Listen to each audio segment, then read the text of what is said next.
આરોગ્ય વિભાગ આવ્યું હરકતમાં। ઉનાળામાં કેરીના રસના વેચાણને લઈને ચેકિંગ। માંગ વધુ હોવાને લઈને કેરીના રસમાં થાય છે ભેળસેળ, જે અટકાવવા માટે આરોગ્યની ટીમો દ્વારા સુરતના અલગ અલગ 8 ઝોનોમાં આ પ્રકારે ચેકિંગ સાથે સેમ્પલ લેવાની કામગીરી શરૂ કરવામાં આવી। આપનો પરિચય? HG Gohil, food safety officer, Surat મહાનગરપાલિકા। સાહેબ, કઈ જગ્યા પર ઉપસ્થિત છો આપ અને શું કામગીરી? અત્યારે આપણે ચોકસીવાડીની સામે મહેન્દ્ર કેરીવાળાને ત્યાં આપણે કામગીરી કરી રહ્યા છે, જેમાં કેરી અને તેને કેરીનો રસની તપાસની કામગીરી હાલમાં ચાલી રહી છે। સાહેબ, કેટલી ટીમ લાગેલી છે? આજે સુરતના અલગ અલગ ઝોનમાં 7 જેટલી ટીમો કામગીરી કરી રહી છે, જેમાં કેરી પકવતા તેમજ કેરીના રસના નમૂનાની કામગીરી કરવામાં આવી રહી છે। સાહેબ, સિઝનની શરૂઆત છે અને શું સંદેશો આપશો?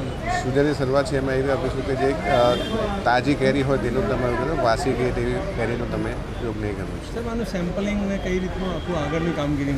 આજે અમે જે સેમ્પલિંગ લઈશું તેનું વહેલામાં વહેલી તકે એનું નમૂનાના રિપોર્ટ આવી જશે, અને જો એમાં કોઈ ભેળસેળ જણાતું તો તેની સામે ફૂડ સેફ્ટી 2006 અંગેની કાર્યવાહી હાથ ધરવામાં આવશે। રસ બનાવતા જે ખરા તૈયાર રસ વેચતા વેપારીઓ, તો એમાં શું ધ્યાન રાખવાનું?